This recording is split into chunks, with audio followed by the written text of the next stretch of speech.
that you wrote. What are some summary? How did you summarize this section in 2 to 3 sentences?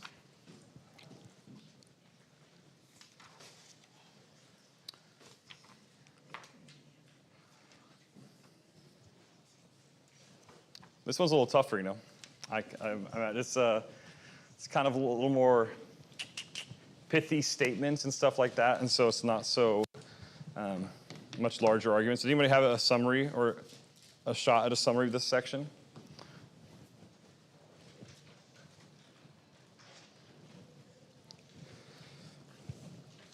What about some overarching themes? Anybody find any overarching themes as you studied or read this chapter?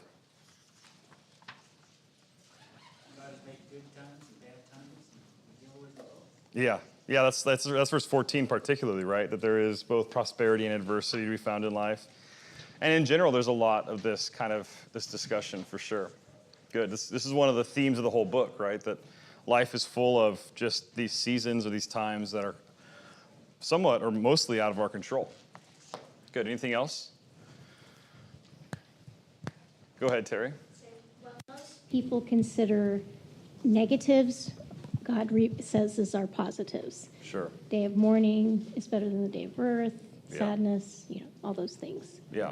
There's an interesting turning of things in this chapter, right? That things that seem one way are actually the other, and the things that we would enjoy are the things we ought to avoid, which is somewhat a general statement on wisdom, right?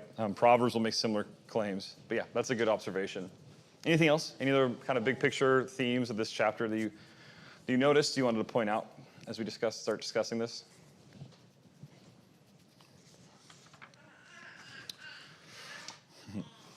Thanks, Joanna. That's a good comment, too. We'll keep that in mind. All right. How about, let's read the whole chapter. Could I get 2 volunteers? Someone to read verses 1 through 14, and someone to read verses 15 through 29. Dave, you want to read 1 through 14? And Todd, 15 through 29, please? ESV. Okay. All right. A good name is better than precious ointment, and the day of death than the day of birth. It is better to go to the house of mourning than to go to the house of feasting, for this is the end of all mankind, and the living will lay it to heart. Sorrow is better than laughter, for by sadness of face the heart is made glad. The heart of the wise is in the house of mourning, but the heart of fools is in the house of mirth. It is better for a man to hear the rebuke of the wise than to hear the song of fools. For as the crackling of thorns under a pot, so is the laughter of the fools. This also is vanity. Surely oppression drives the wise into madness, and a bribe corrupts the heart. Better is the end of a thing than its beginning, and the patient in spirit is better than the proud in spirit. Be not quick in your spirit to become angry, for anger lodges in the heart of fools. Say not, why were the former days better than these? For it is not from wisdom that you ask this. Wisdom is good with an inheritance, an advantage to those who see the sun. For the protection of wisdom is like the protection of money, and the advantage of knowledge is that wisdom preserves the life of him who has it. Consider the work of God, who can make straight what he has made crooked. In the day of prosperity, be joyful, and in the day of adversity, consider. God has made the one as well as the other, so that man may not find out anything that will be after him. Verse 15, Todd. Verse 15, ESV as well. In my vain life, I have seen everything. There is a righteous man who perishes in his righteousness, and there is a wicked man who prolongs his life in his evil doing. Be not overly righteous, and do not make yourself too wise. Why should you destroy yourself? Be not overly wicked, neither be a fool. Why should you die before your time? It is good that you should take hold of this, and from that withhold not your hand, for the one who fears God shall come out from both of them. Wisdom gives strength to the wise man more than 10 rulers who are in a city. Surely there is not a righteous man on earth who does good and never sins. Do not take to heart all the things that people say, lest you hear your servant cursing you. Your heart knows that many times you yourself have cursed others. All this I have tested by wisdom. I said, I will be wise, but it was far from me. That which has been is far off and deep, very deep. Who can find it out? I turned my heart to know and search out and to seek wisdom and the scheme of things and to know the wickedness of folly and foolishness that is madness. And I find something more bitter than death, the woman whose heart is snares and nets and whose hand are fetters. He who pleases God escapes her, but the sinner is taken by her. Behold, this is what I found, says the preacher, while adding one thing to another to find the scheme of things, which my soul has sought repeatedly. But I have not found one man among 1,000. I found but a woman among all these I have not found. See, this alone I have found, that God made man upright, but they have sought out many schemes. All right, thank you both. All right, so this is somewhat of especially the first half of this chapter, is somewhat of a tone change for the book of Ecclesiastes. What do you make of this change of style? I asked this question vaguely, but I just thought, as we're halfway through the book, more than halfway really at this point, and all of a sudden now he totally shifts the way he's writing. What do you think about that? Why do you think he did it, or what's the value of it, or does he have a point in doing this? It's all speculation, right? So don't feel like we're all going on a limb a little bit with this question. What do you make of this change of tone and style? I mean, it reminds us of Proverbs, right? I mean, it's very similar to the book of Proverbs. How does it compare and contrast? Is there differences? Are there similarities? Well, I think Proverbs are general things. These are all general things that may not always happen, but they're practical. Yeah. I mean, you're not absolutely going to have these things, but generally you might. Yeah. So it gets into this general. The proverbial style is kind of this general. It can apply to a lot of people. That's why we sometimes call it fortune cookie, because things are going to turn your way. It's like, all right, that really feels personal, right? Cass? There's a lot of contrasting parallelisms. Yeah. In that the couplets are like wise fool, wise fool, wise fool, and that's like basically the entire theme of the chapter. Yeah. So he's using the parallelism and the poetry of that in these proverbs to make a larger point, right? To drive it through the whole. Which is interesting because even in the book of Proverbs, there would be times where two or three kind of couplets might go together. But this is a lot, isn't it? Like, to have all these couplets together that really are tied together. Like, I mean, you look at the first 5 or 6, they really are tied together in similar kind of, making like a scattering of observations. But they have a central chord, right? They kind of have a central pillar to them. And Proverbs didn't really do that a whole lot. I mean, it may have done it sometimes, but to this extent, he's really using the wisdom style of Proverbs to make a larger point. And I think that's interesting. I think it's interesting for this man who's called the preacher, or the assembler, right, whatever, Koheleth, however we take that to mean. We've been calling him the preacher because that's what ESV calls him. To kind of switch up his style halfway through, it shows not only, I think, a grasp of his understanding and appreciation and love of wisdom, right? He truly has sought out wisdom. He's been doing long discourses, and now he's writing in these Proverbs styles. But also to kind of, it's almost like if you read the first line of chapter 7, a good name is better than precious ointment in the book of Proverbs, I feel like what I would expect or anticipate is how great reputation is, like how good these things are. But it's almost like the critic, the preacher here says, in the day of death, but the neighbor's like, whoa. It's just like he almost takes even this is me. me. This is all speculative, but there's something surprising about this, comparing or contrasting with Proverbs, where it takes that style, but it kind of turns it on its head a bit. It's more depressing. It's more like, not that Proverbs was never kind of took hard looks at things, but this takes this, like, Proverbs is talking about the good life in general, right? That's kind of the slant in the book of Proverbs. If you live like this, it'll be well for you. Do this, it'll be well, Iron sharpens iron, It's like there's these different kind of very positively themed collections of small wise sayings. And the preacher takes that idea, starts with it, and then says, you know what, but actually, here's what wisdom is about. Wisdom is, there's a hardness to it too. And it's almost like, it's a different take on Proverbs a little bit. And that's just me speculating. That's not like written in here, but that's how it read to me at least. And that's why I asked this question, because I thought it was interesting, this kind of little section of Proverbs in Ecclesiastes. Anyway, that's my little rambling about it. Any other thoughts about this? Go ahead.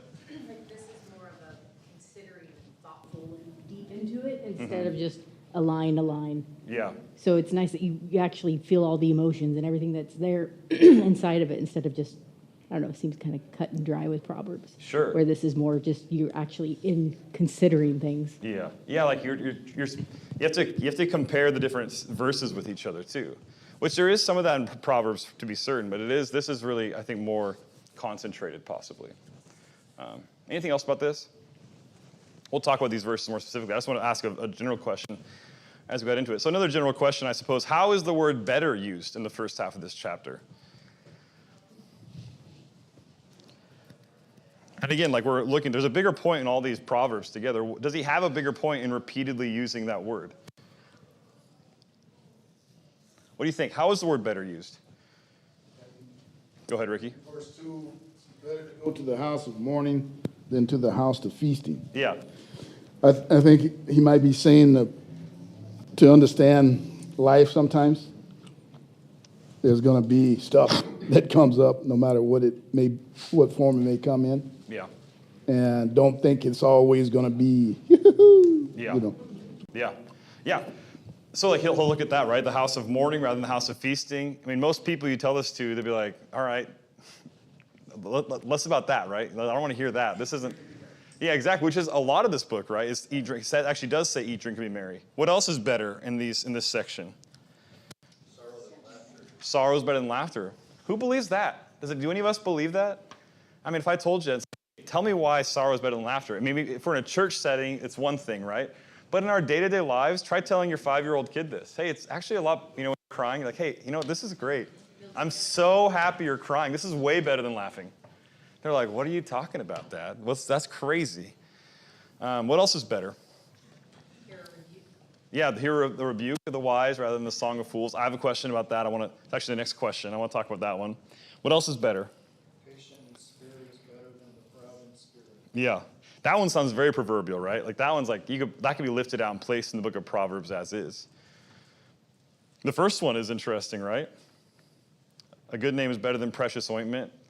That's true, right? Your reputation. But what's the second line? That's better is implied in the second line, right? Better is a day of death than what? Is that true? That one's really interesting, isn't it? I mean, that one needs some explaining. That one needs some meditating upon. And that kind of sets the tone for the rest of this section, where you realize that he's kind of criticizing our approach to life in general. I'm gonna take you right back to the beginning. You think it was good to be born? It's a whole lot better to be dead.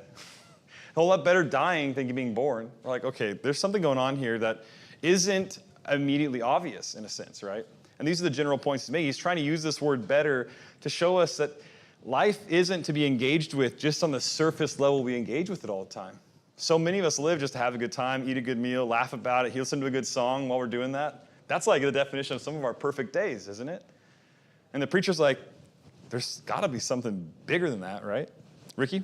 I was just thinking, as you were saying that, I think he's trying to let everyone know that reads this, there's a balance. There's going to be some things that you're going to encounter. Mm-hmm. It's going to happen.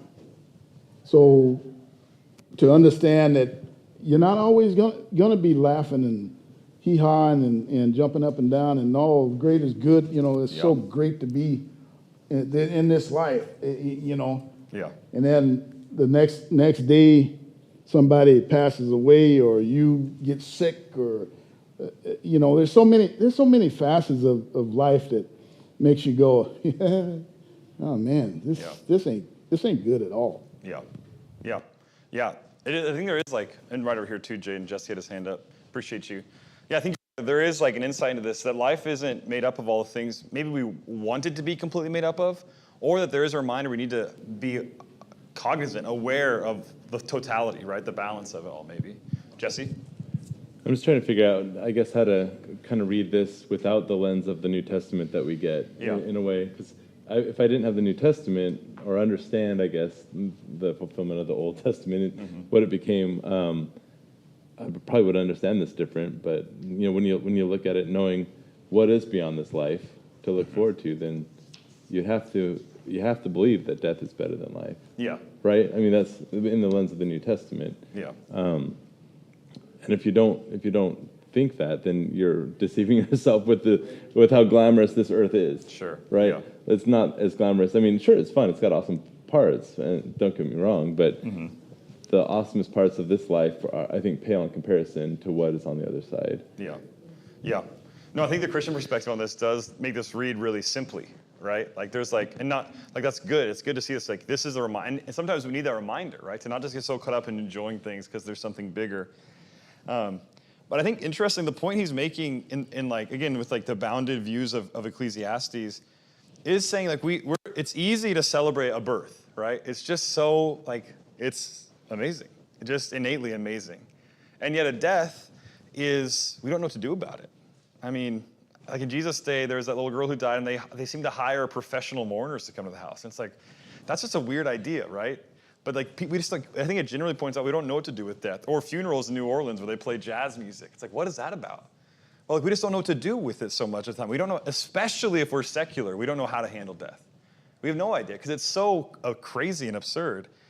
And I think this is it's a bold statement to say, if you're bound by just life under the sun, to say the day of death is actually better than the day of birth. And it's better to go to the house of mourning than the house of feasting, because this is the end of all mankind, and the living lay it to heart. He's making a point that you don't learn a whole lot from the day of birth, do you? There's not a lot to learn. It's right, here's no life. This is super exciting. How joyful. The day of death has a lot to learn from, no matter what, by the way. If it's too early in life, there's a lot to learn from that. If it's way, way long in life, there's a lot to learn from that. If someone dies alone, or someone dies surrounded by friends, whatever the death is, from a suddenly or expectedly, whatever the case, the day of death has a lot more to be gleaned from the day of birth. But if we had to choose going to a baby being born or a funeral, what would we choose 9 times out of 10? The baby being born, right? And Koheleth says, I get that, but actually paying attention and being tuned in to how death happens and when it happens will serve you a lot better in your life. That's a tough pill. It's a bitter pill. But it is true. I mean, I think the point he's making is that everyone's going to die, and sometimes we just need the dose of that. Sometimes we don't. Sometimes we're already inundated with how hard life is. But sometimes we just need to kind of get out of our hedonistic or kind of just I want life to be easy and good, and remember that there is more going on.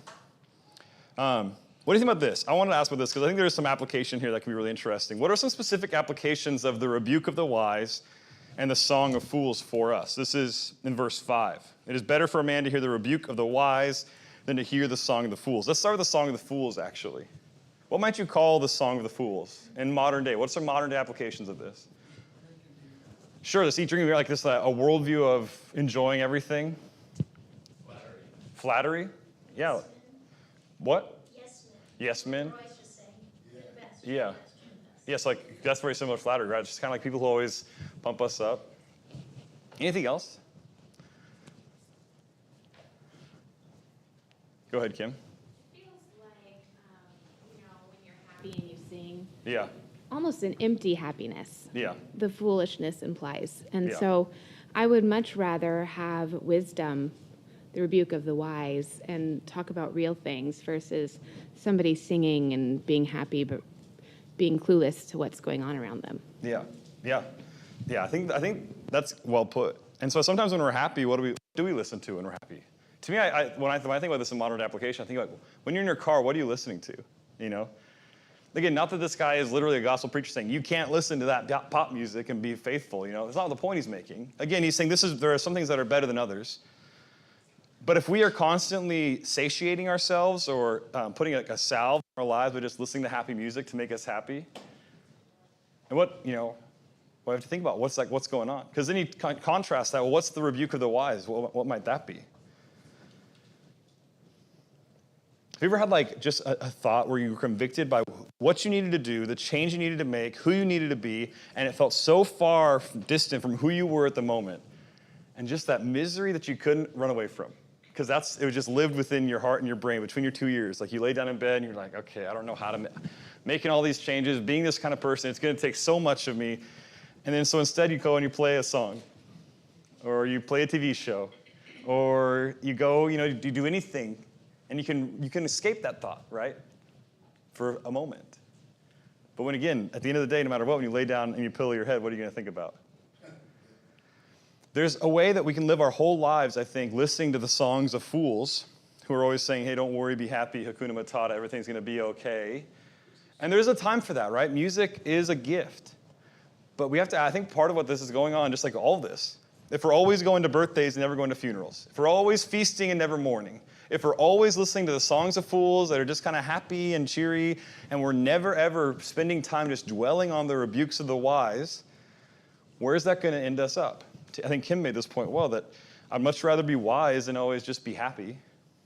But that's a hard choice to make consistently, because what that means is that there's a lot of moments where you might be in the car and you might have to turn the music off and ask yourself, what's going on, Ben? What's going on? What do you need to hear? Maybe you need to turn something else on. Maybe you need to listen to somebody who you know will tell you maybe you need to call somebody and who will tell you, hey, get over yourself. This is what you're doing wrong. Do you have friends like that in your life? I think this is part of the point as I think about it. Jesse? I think it might be getting harder to hear or accept rebukes. Yeah. I feel like just the way society has positioned things these days is more like there's nobody's actually wrong. Like it's just different flavors of how you feel about topics, or and at work, everyone thinks that their way is the best way. Yeah. I think there's wisdom for us as Christians to stay open to rebukes being okay for us to hear. Yeah. I know for myself, I get defensive easily. Like if I hear a rebuke, I have to check myself and be like, okay, my manager had a point on this thing. I could actually do this better, or whatever it is, right? Yeah. And so, like for me, that's something I struggle with, is try to not bring all my pride into fighting the rebukes. So it's just a challenge. Yeah, I resonate with that. I can get so sensitive, and then I can stop actually looking for anybody to give me any guidance because I'm just too sensitive to hear it. And I think, well, I guess I'm just horrible at everything. It's like, it's so easy for me to just take that path. It's embarrassing to say that. It's not very masculine, but it's just true. Like, that's just me sometimes, where that's a path I can take. And it's not, anybody hearing this does not mean I don't deserve to hear rebukes or chastisement or direction. I want that still, genuinely. But it is, those two things are competing truths in my heart, right? Where I want to grow and I want to be better. I want to be wise, but also sometimes I just want to be happy.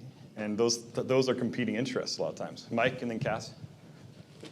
I like 23, a little further in, where it says, all this I have proved in wisdom, and I said, I will be wise, but it was far from me. Mm-hmm. So, every time you think you learn something or know something and you're sure of it, all you really do is find out there's something else I don't know. Mm-hmm.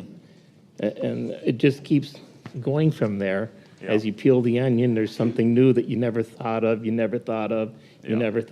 then once you're aware of something, there's something new that I'm not aware of. Yeah. That's been one of his consistent points, right, through this whole book. Is the preacher's like, hey, if you think everything's good, then you got to be really ask yourself, what's going on? Like, why am I so, what, not to be a doom and gloom kind of person. I don't think that's his point. But his message rather is that there's always more to learn. You're never going to be there. Cass? I'd like to look at the Song of Fools not necessarily as music itself, but as temptation. Sure. Because in verse 26, he starts talking about the woman who's a snare and her hands are nets, and she's going to ensnare the sinner. Yeah. And it seems interesting to me that he would close that second section with that, and talk about those kinds of temptations in contrast to wisdom. Yeah. But again, you think about like a lot of a lot of those temptations today are still put in music, right? There's a lot of music that focuses on, there's a lot of sexual focus to it. A lot of pop music, a lot of different genres are kind of, that's one of their central tenets, if you will, right? And I think it's interesting. It is a song of fools. And I think your point's well made that in general, it doesn't have to be a literal song, but there's a perfection to it because we tend to sing about things and put poetry to this kind of artistry and creativity to these things that we maybe wouldn't just want to say outright. And songs can soften the blow, or they can kind of get caught in our head, and so we are stuck kind of repeating the same foolish, sinful, like whatever it is, refrain in our heads. And that's part of the danger. That's, part of, I think, one of the easiest applications, and one of the reasons I ask this question is because there is a direct application to this to ask, what am I listening to? Like genuinely, what kind of music am I listening to? What kind of input am I listening to? And what am I not listening to? Because there's a lot of time we have. Maybe some commute more than others, or just on your job, you get to listen to stuff, and what are you listening to? This is a constant, I think, winnowing I have for myself where I can just get lax in not paying attention to what goes in. And I have to constantly assess. And this is wisdom, right? This isn't a right or wrong passage. This is a qualitative wisdom passage, asking what would be better for me. And that's the challenge here. Todd, and then we'll move on. I don't want to spend too long on this. Well, I think the whole idea of Ecclesiastes is how to live the best life, right? How to have a happy life, In this chapter, there's a lot of extremes, like don't be righteous too much, and that kind of thing, and that's wise. But wisdom says that, I can look at songs of fools as watching too much TV or turning my brain off. I like to do that. I'll watch a show for hours and what am I doing? I'm wasting all this time. Mm-hmm. So I think, as I look at this, I like to think I need to be studying my Bible more instead of, listening to music or, watching a show that I've watched 1,000 times, which I've done, by the way. Yeah. And, like today I was out working and I'm listening to music and I was like, I should be, while I'm doing this on my mower, I should be listening to some sermons or some classes or some Bible reading instead of just listening to classic country, which didn't do anything for me. Yeah. So I think there's some wisdom in this verse 5, just to think about where you're at, what you're doing, and if you're using that time for the best for you and to have a better life. Yeah. The final thing I'll say to me that balances this out is the other context of this is sorrow is better than laughter, and that going to a funeral is better than going to a birthday. And if you literally took these things true and examined them like we're examining this one, and you're like, okay, I'm going to go to a funeral every single day. And every time someone invites me to a birthday, I'm going to find a funeral to go to instead. And instead of being happy, I'm just going to be sad all the time. They're going to call me Eeyore. Is that the literal way he's pointing all these directions towards? When you look at all these, it's clearly not the goal. But rather, it's more of he uses, I think, like Proverbs does a lot, he uses extremes to move the needle of our lives. Because the truth is, most of us, the needle's way in favor of the birthday and the feasting and the Song of Fools and all this. And so the preacher's just trying to say, hey, maybe we need to take this back to the middle a little more. Maybe you need to go to a funeral more. Maybe you need to go to that funeral you didn't want to go to. And maybe you need to sit in this sorrow more than you wanted to because you need to be there. And maybe you need to listen to this rebuke a little more. Give it a little more ear before you turn the music on to forget about it. And I think that is the challenge of this whole section, is that there's all of this there's a lot of this in here. But just in general, because it was too hard to write questions about each one, which of the Proverbs from these verses 1 through 14, do you find particularly challenging, inspiring, or confusing? I'm open to all of these. I want to make sure we didn't overlook them, but there's a lot, there's a lot in here. I didn't want to overlook any of them, but that's how I open it up. Any of them confuse you? Any of them that aren't immediately obvious what they are talking about, or anyone you wanted to question, or anyone that you liked? Number 6. The crackling of thorns under a pot, so is the laughter of fools. This also is vanity.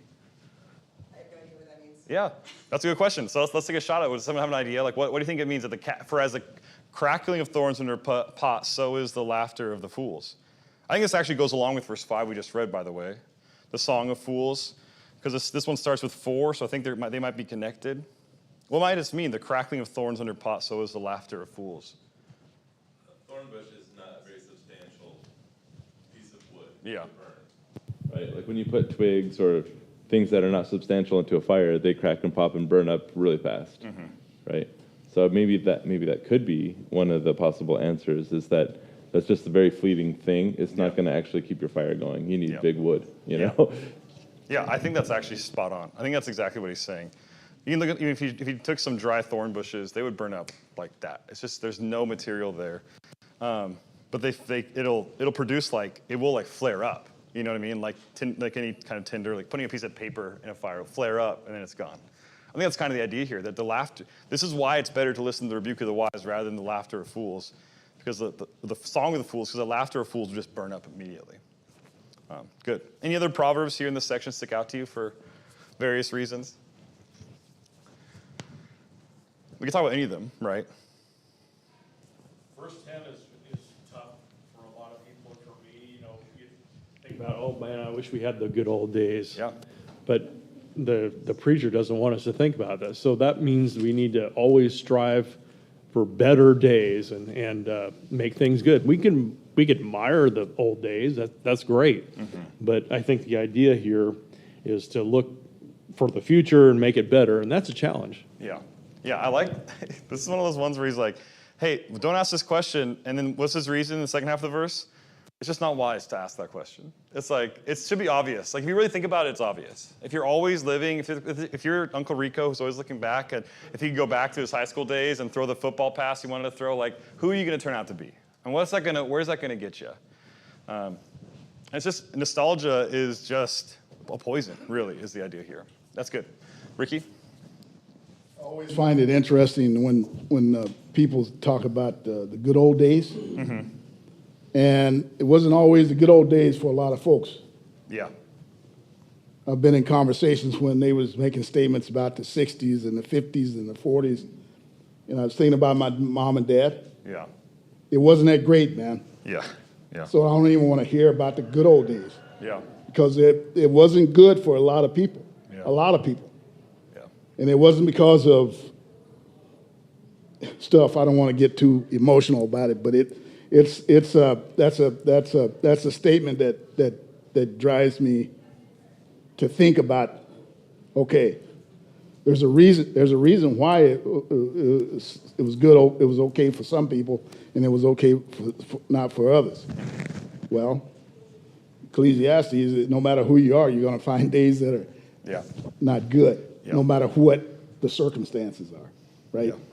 So you gotta find that median to understand. Look, man, that statement is I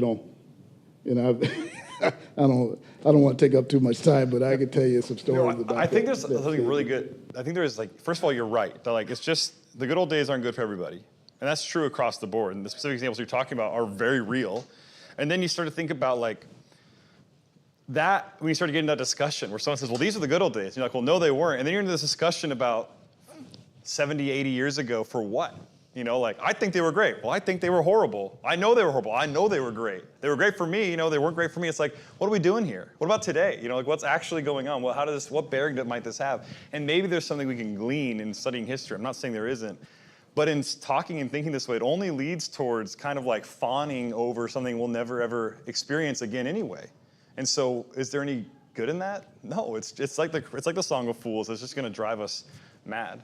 Terry, you had a hand up? I was thinking, when people have died, often young-ish in my life, I've always thought how fortunate they were because there were hard things that were going to be coming that they didn't have to go through. Sure. And so when we look at the days of mourning and the house of death and all these things, that often it's like the end of the story rather than the looking back of what everything happened in their life. It's like they've finished their course. Sure. And maybe that's the idea too of not going backwards but going forwards. Yeah. I don't know. That didn't make a lot of sense.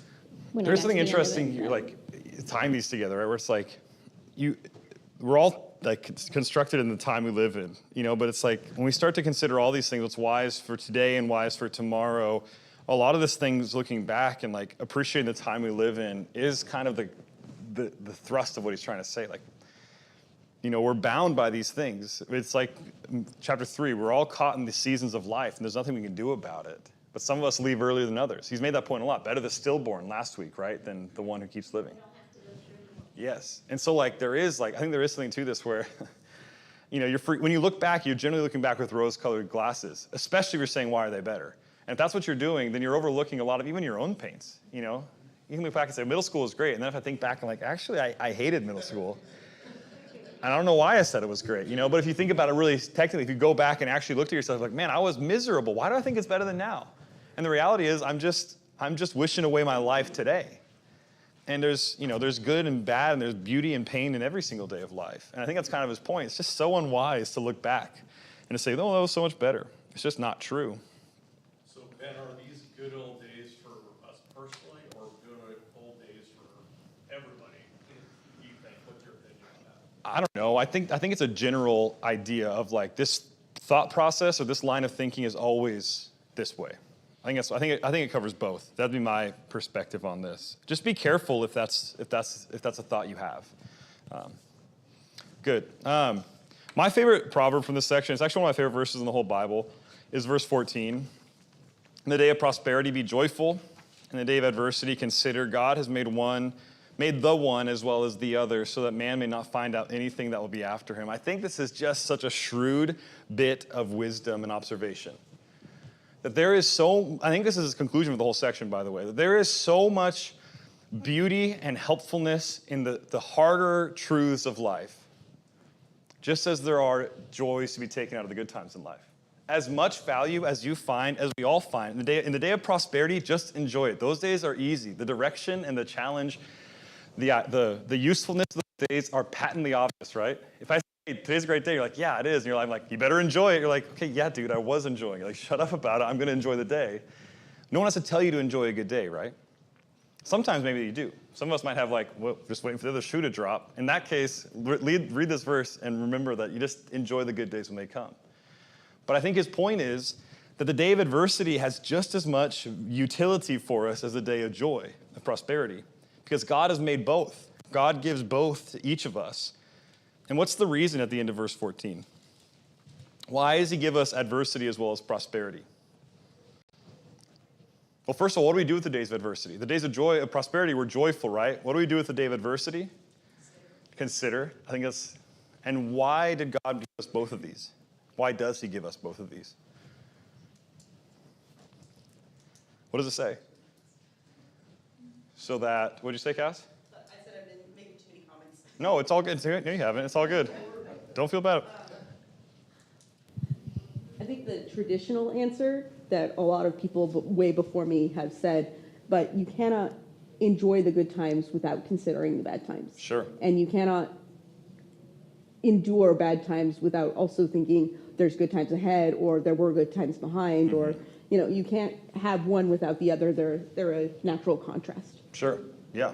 No, I think that's well put. I don't have anything to add to that. And that's, I think, part of the wisdom of what he says. What he says is that so that man may not find out anything that will be after him. It's like, there's something really interesting about this, where it's like God is designed to be this way, just in a simple, if you simplify life down to a binary thing, there are good days and bad days. We do this a lot, actually. If you do that, if you make life black and white like that, good and bad, okay, well, there's good days and there's bad days. Throw them all into two buckets. Why is it like that? That's crazy. But it's because God's in control and he wants us to, it's almost like, I want you to just think about today. What can you do with today? If it's prosperity, well, guess what? You get to enjoy that. That's a great thing. But if it's adversity, there's some considering and thinking for you to do. And there's so much good in that as well. Go ahead, Gene. It kind of reminds me of Acts chapter 1 when the disciples asked Jesus if he was restoring the kingdom or bringing the kingdom down. He said, it's not for you to know the times or the seasons. Yeah. It's not for us to understand. And so it seems like that kind of relates to this comment here where it says, so that man can find out nothing that will come after him. Mm-hmm. It sounds weird to say that. Why is it bad for us to know what the future holds? You know? Yeah. I think, that's a good question, right? Go ahead, Jan.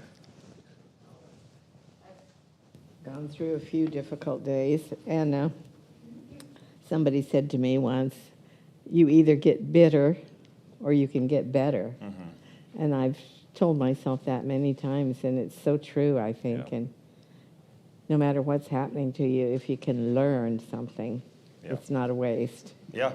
Monty gave that 2 thumbs up too. I think that's great wisdom. I think part of this is consider it, like really consider. And there's a lot to consider in days of adversity. One of the first things I asked myself was like, well, is this your fault, Ben? Like, is this day adverse because you're just a big dummy? Like, is that what it is? A lot of times the answer is yes. Then sometimes there are hard days that aren't. And then the question of why is still the same. And you can get bitter, or you can say, you know what, like, still the conclusion is God has given me this day. And it's hard. It's really hard. But there is something in it for me. You know, there's something in going to this funeral that I didn't expect. There's something in the day of death that wasn't in the day of birth. There is something in all this, in this whole section, there is something in it. And I think it's so interesting because so much of the conclusion the preacher gives us is if we have only life under the sun, one of the pieces of wisdom he gives us is enjoy it. If it's just life on earth, all you can do, eat, drink, and be merry, you know. Take joy in your work. Take joy in your toil. That's all you can do. And a lot of times we read this book and we think that's his conclusion. But I think this chapter alerts us to the fact that that conclusion isn't even made of granite, right? It's not set in stone. Because what he's pointing to this fact that you can't even really always enjoy life. And in fact, to be wise and to really understand life, you have to also, as much as you lean into the joy, you have to lean into the sadness too. And just to be frank, a lot of us are really bad at this. A lot of us are very, very bad at this. Just leaning into the sadness and not giving into it, just being absolutely morose and horrible, but just like saying like, yeah, I'm sad. I mean, how many times have you been sad and someone asked you how you're doing? You said, yeah, I'm kind of sad actually. Like, can we do that? Are we bold enough to be honest with ourselves and everybody say, yeah, I'm sad right now. Is that okay? Is it okay for me to be sad? Yeah, of course. Why don't we share it?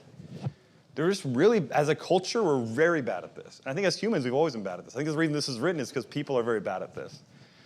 But there's something in here where he's pointing out kind of the absurdity of this perspective where we always want to be happy and enjoy everything in life. And the case is that to really live in wisdom and to see the world for what it is, that if we don't understand the value of the bad days, then we don't understand what God is doing with us. That's the truth. We don't understand what's going on in our lives if we don't understand the bad days. And so both are an equal gift that need to be used for what they were made for. As easy as it is, as much as we need to enjoy the good times when they come, we also need to consider in the bad times because God has given us both. And I think that's kind of his whole point in these 14 verses, the first half of this chapter, to really, really search out and turn over the rocks we don't want to turn over in life, to search out the value of every part of life, not just the parts that we're like, yeah, I would love to sit in the sun all day like today, you know. Anyway, I'm rambling a little bit, but to me, that's this chapter. It's one of my favorite sections of Ecclesiastes because it just is like really challenging to actual day-to-day living. I think there's a lot of applications in here. So I'd encourage you, all of us, to really think about the applications we can make from this section about how we comport ourselves in a day-to-day basis in this world. Appreciate all your comments. We'll pick up here in verse 15 of chapter 7 next week. And then, that'll be that. Love you all.